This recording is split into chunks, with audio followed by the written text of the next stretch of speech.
Hello, हाय, good morning सभी बच्चों को। अ, सभी बच्चों का स्वागत है पढ़ाई घर में। आज पुनः वादे के अनुसार मैं फिर से पढ़ाई घर में मौर्य काल का दूसरा सेट का डिस्कशन लेकर के आया हूँ। मैंने पहले ही कहा था पिछले क्लास में कि कम से कम 3 से 4 सेट का मैं डिस्कशन लेकर के आऊँगा मौर्य वंश से। तो आइए पहले सवाल पे चर्चा करते हैं। श्रीनगर शहर की स्थापना, जी हाँ, श्रीनगर शहर की स्थापना किस मौर्य शासक ने की थी? तो अशोक के द्वारा श्रीनगर शहर की स्थापना की गई थी। इसकी चर्चा कलहन की पुस्तक राज तरंगनी में मिलती है। जी हाँ, राज तरंगनी भारतीय इतिहास की प्रथम प्रमाणित पुस्तक राजतरंगिणी, जिसके लेखक कल्हन हैं। इसे 8 भागों में बांटा गया है। 8 भागों में बांटा गया है। बिंदुसार मौर्य वंश का प्रतापी राजा, जिसने आजीवक संप्रदाय को संरक्षण दिया। इसके दरबार में प्रसिद्ध आजीवक संत पिंगल वत्स रहते थे, जिन्होंने बिंदुसार को आजीवक संप्रदाय में दीक्षित किया। अशोक बौद्ध धर्म का उपोषक था। उपगुप्त ने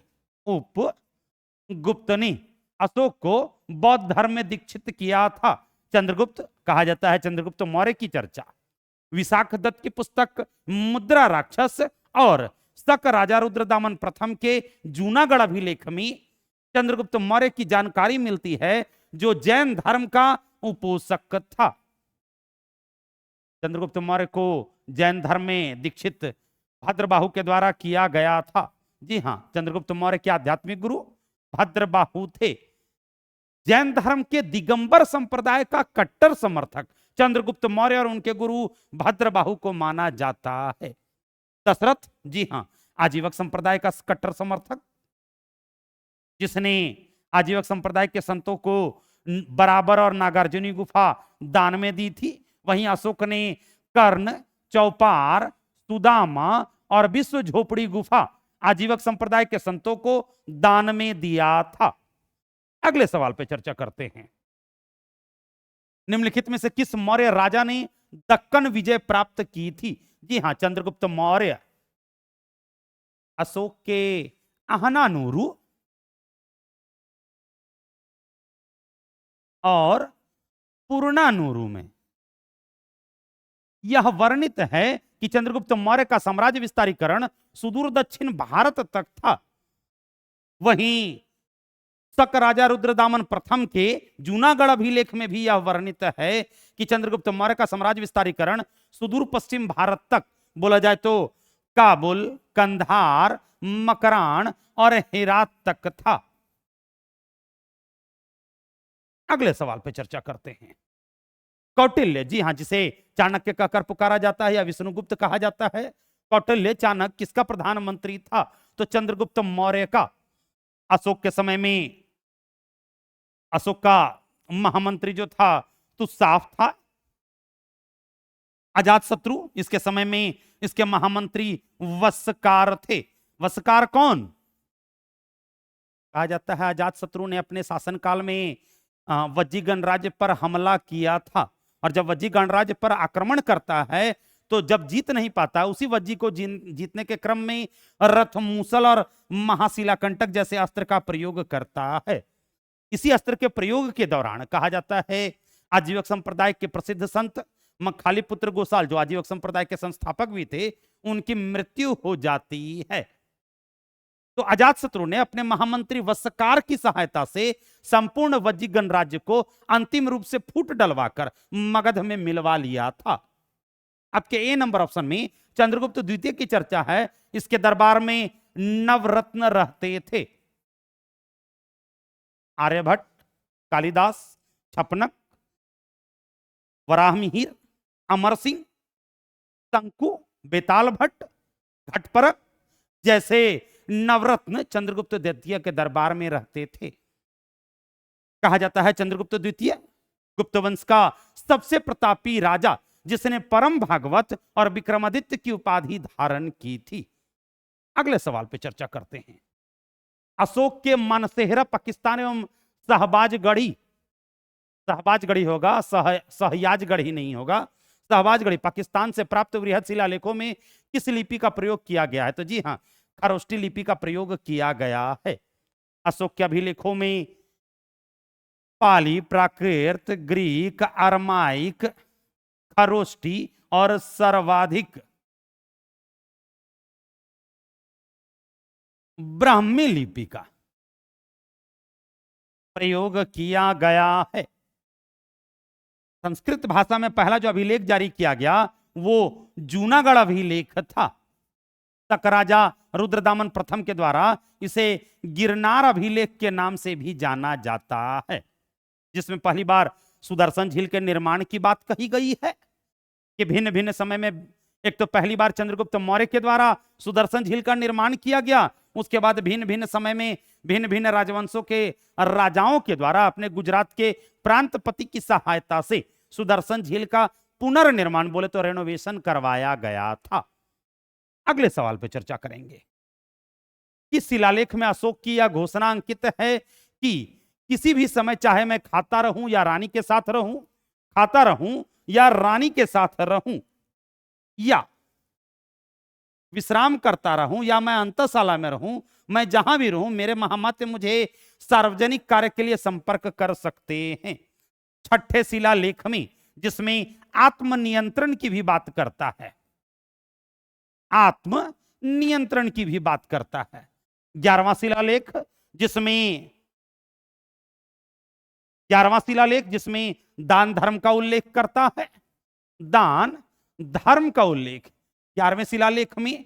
दूसरे शिलालेख में चिकित्सा व्यवस्था की बात करता है, चिकित्सा व्यवस्था की बात पशुओं और व्यक्तियों के लिए। और 5वें शिलालेख में धम्म महामात्रों के नियुक्ति की बात करता है। ये धम्म महामात्र जो थे वो बौद्ध धर्म का प्रचार प्रसार कर रहे थे। अगले सवाल पर चर्चा करते हैं। मौर्य काल में सीता से क्या तात्पर्य है? राजकीय भूमि से प्राप्त आय सीता भूमि कहलाती थी। अगले सवाल पर चर्चा करते हैं। अशोक के शिलालेख में प्रयुक्त भाषा पाली। जी हां, थोड़ी देर पहले ही मैंने कहा कि अशोक के शिलालेखों में पाली, प्राकृत, ग्रीक, अरमाइक, खरोष्टी और सर्वाधिक ब्राह्मी लिपि का प्रयोग किया गया। अभिलेखों के अध्ययन को इपिग्राफी, EPIGRAPHY बोला जाए तो पूरा लेखा शास्त्र कहकर पुकारा जाता है। अभिलेख क्यों जारी किया जाता है? कहा जाता प्राचीन काल में गूगल नहीं था, जी न्यूज नहीं था, रिपब्लिक भारत नहीं था, दैनिक भास्कर नहीं थे, हिंदुस्तान नहीं था, इसलिए अभिलेखों के माध्यम से राजा जन कल्याण की जो भी चीजें जारी करता था उसे अभिलेखों के माध्यम से जनता तक पहुंचा रहा था। विश्व में पहली बार दारा प्रथम के द्वारा या डेरियस प्रथम के द्वारा बोगाज कोई अभिलेख जारी किया गया और उसी दारा प्रथम से प्रेरित होकर के भारत में अशोक ने अभिलेख जारी करने की शुरुआत की। अगले सवाल पर चर्चा करते हैं। 8 नंबर सवाल देखेंगे। निम्नलिखित में से कौन सा राजा प्राय जनता के संपर्क में रहता था? अशोक। अशोक ने राज्याभिषेक के 8वें वर्ष के पश्चात कलिंग आक्रमण किया था। जी हां, कलिंग आक्रमण करता है और कलिंग को दूसरी बार जीत करके मगध में मिला लेता है। अशोक के कलिंग जीतने से पहले मगध के 4 प्रांत थे, लेकिन जैसे ही अशोक कलिंग को जीतता है तो मगध के 5 प्रांत हो गए। मतलब कलिंग की राजधानी तोसली मगध का 5वां प्रांत था। चंद्रगुप्त मौर्य, मौर्य वंश का संस्थापक। चंद्रगुप्त विक्रमादित्य जिसने परम भागवत की उपाधि धारण की, जिसके दरबार में नवरत्न रहते थे। गुप्त वंश का सबसे प्रतापी राजा चंद्रगुप्त द्वितीय, इसे विक्रमादित्य कहकर भी पुकारा जाता है। बिंदुसार आजीवक संप्रदाय का कट्टर समर्थक, जिसे सिंहसेन, भद्रसार, वारीसार, अमित्रोचेटस या अमित्रघात कहकर भी पुकारा जाता है। अगले सवाल पर चर्चा करते हैं। 9 नंबर सवाल देखेंगे। किस ग्रंथ में शूद्रों के लिए आर्य शब्द का प्रयोग हुआ है? जी हां, शूद्रों के लिए आर्य शब्द का प्रयोग कौटिल्य के अर्थशास्त्र में हुआ है। इसी पुस्तक में यह वर्णित है कि शूद्र भी अब कृषि कार्य कर सकते हैं। 9 प्रकार के दासों की चर्चा कौटिल्य के अर्थशास्त्र में ही मिलती है। मुद्रा राक्षस विशाख दत्त के द्वारा लिखी गई पुस्तक, विशाख दत्त के द्वारा लिखी गई पुस्तक, जिसमें चंद्रगुप्त मौर्य को कुलहीन कहकर पुकारा गया है। अष्टाध्यायी इसके रचयिता पाणिनि हैं। संस्कृत व्याकरण पर आधारित पुस्तक, प्रथम प्रमाणित पुस्तक अष्टाध्यायी वृहत कथा मंजरी, इसके लेखक क्षेमेंद्र हैं। अगले सवाल पर चर्चा करते हैं। बराबर, जी हाँ, गया जिला की गुफाओं का उपयोग किसने आश्रय गृह के रूप में किया था?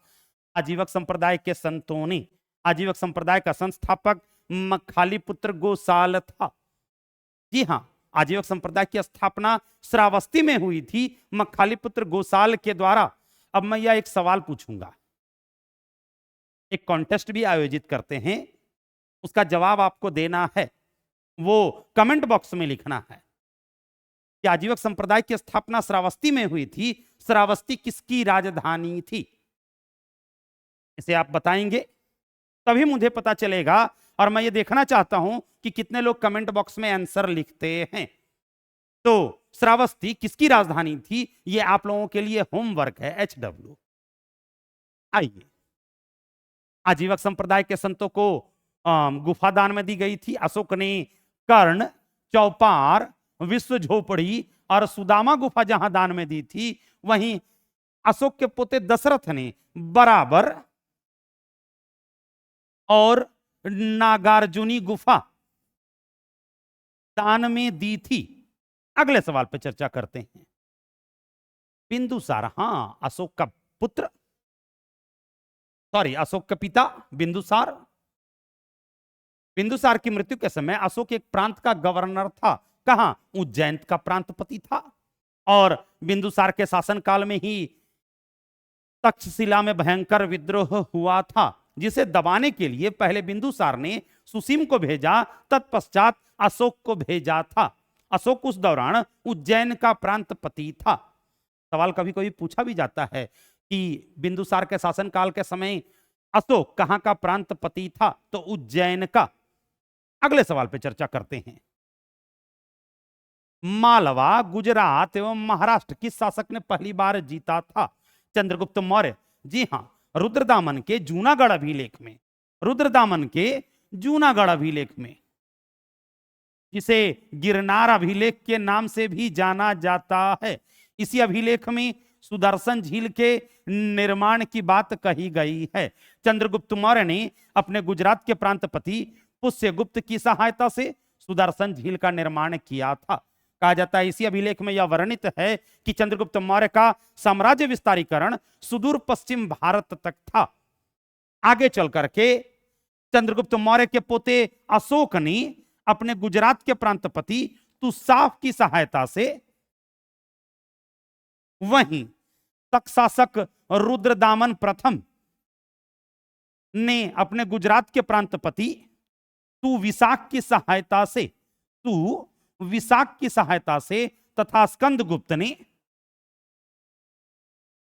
अपने गुजरात के प्रांतपति पर्णदत्त के पुत्र चक्रपालित की सहायता से सुदर्शन झील का पुनर्निर्माण करवाया था। विक्रमादित्य की बात करेंगे तो चंद्रगुप्त द्वितीय विक्रमादित्य थे। परम भागवत की उपाधि धारण करने वाला पहला राजा चंद्रगुप्त द्वितीय ही था। स्कंदगुप्त की बात करेंगे, पहला ऐसा राजा जिसने हूनों के आक्रमण को विफल किया था। यही स्कंदगुप्त जिसके शासनकाल में सुदर्शन झील का पुनर्निर्माण किया गया। इसके गुजरात के प्रांतपति पर्णदत्त के पुत्र चक्रपालित की सहायता से स्कंदगुप्त ने सुदर्शन झील का पुनर्निर्माण करवाया था।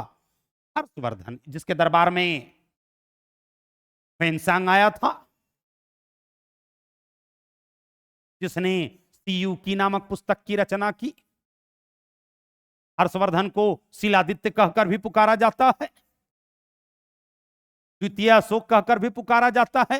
606 ईस्वी में गद्दी पर बैठा और 647 में मर गया। कहा जाता है हर्षवर्धन बौद्ध धर्म का कट्टर समर्थक जहां चंद्रगुप्त द्वितीय के शासनकाल में फाहियान आया था,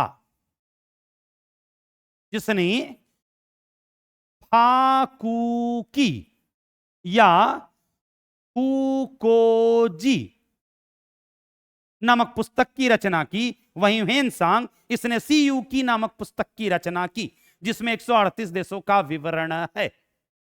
अगले सवाल पर चर्चा करते हैं। कहां से अशोक के द्विभाषीय ग्रीक और अरमाइक अभिलेख प्राप्त हुए हैं? सारे कुना अभिलेख से। जी हां, ग्रीक और अरमाइक भाषा अभिलेख प्राप्त हुए हैं। चंद्रगुप्त मौर्य ने सेल्यूकस को कब पराजित किया था? जी हां, 305 ईसा पूर्व में। 305 ईसा पूर्व में इप्सस का युद्ध हुआ था। इप्सस का युद्ध हुआ था। इस इप्सस के युद्ध के पश्चात ट्रिपरेंडिस की संधि हुई। ट्रिपरेंडिस की संधि हुई। इसी संधि के पश्चात चंद्रगुप्त मौर्य को सेल्यूकस निकेटर ने काबुल, कांधार, मकरान और हेरात 4 प्रांत दहेज के रूप में दिए थे तथा सेल्यूकस निकेटर की पुत्री कार्नेलिया से विवाह करता है, जिसकी चर्चा रुद्रदामन प्रथम के जूनागढ़ अभिलेख में मिलती है। उसी अभिलेख में यह वर्णित है कि चंद्रगुप्त मौर्य का साम्राज्य विस्तारीकरण सुदूर पश्चिम भारत तक था। अगले सवाल पर चर्चा करते हैं। प्रसिद्ध यूनानी राजदूत मेगास्थनीज भारत में किसके दरबार में आया था? जी हां, चंद्रगुप्त मौर्य के दरबार में आया था, जिसने इंडिका नामक पुस्तक की रचना की। पहली बार मौर्यकालीन नगर प्रशासन, बोले तो पाटलिपुत्र नगर प्रशासन की स्थापना, बोला जाए तो पाटलिपुत्र की स्थापना, पाटिल ग्राम की स्थापना जहां अजातशत्रु के द्वारा की गई, वहीं पाटलिपुत्र नगर की स्थापना गंगा और सोन नदी के तट पर उदयन के द्वारा की गई थी। कहा जाता है पाटलिपुत्र नगर प्रशासन की चर्चा या मौर्यकालीन नगर प्रशासन और कृषि का उल्लेख मेगास्थनीज की पुस्तक इंडिका में मिलती है। कहा जाता है इंडिका में सर्वप्रथम मथुरा शहर का उल्लेख मेथोरा के रूप में मिलता है। भारतीय समाज को 7 भागों में बांटने का काम मेगास्थनीज की पुस्तक इंडिका में ही मिलती है। आपके डी नंबर ऑप्शन में हेमू की चर्चा है। हेमू जिसने 1556 ईस्वी में पानीपत का दूसरा युद्ध लड़ा था अकबर के साथ, जिसमें हेमू की पराजय हुई थी। अशोक मौर्य वंश का वास्तविक संस्थापक, जिसके समय में तीसरा बौद्ध सम्मेलन हुआ था। अशोक भारत का प्रथम ऐसा राजा जिसने अभिलेख जारी करने की शुरुआत की। अशोक के समय में तीसरे बौद्ध सम्मेलन में मुगली पुत्तिस्य के द्वारा अभिधम्म पीटक की रचना की गई, जो बौद्ध दर्शन पर आधारित पुस्तक है। हर्षवर्धन जिसे द्वितीय अशोक कहकर पुकारा जाता है, उसे शिलादित्य कहकर भी पुकारा जाता है, जिसके दरबार में ह्वेनसांग आए थे, जिन्होंने सीयूकी नामक पुस्तक की रचना की, जिसमें 138 देशों का विवरण है। हर्षकालीन सामाजिक, आर्थिक, राजनीतिक और धार्मिक स्थिति की चर्चा ह्वेनसांग की पुस्तक सीयूकी में मिलती है। तो आज के लिए इतना ही। नेक्स्ट डिस्कशन में मैं पुनः मौर्य काल के बारे में और नए नए क्वेश्चनों को लेकर के आऊंगा। संभवतः 2 और सेट आएगा मौर्य काल का, इंतजार कीजिए और देखते रहिए। और हां, होमवर्क बनाना ना भूले। जो मैंने सवाल पूछा है बीच में उसे जरूर बनाएं और कमेंट बॉक्स में जरूर लिखें। आज के लिए इतना ही, धन्यवाद।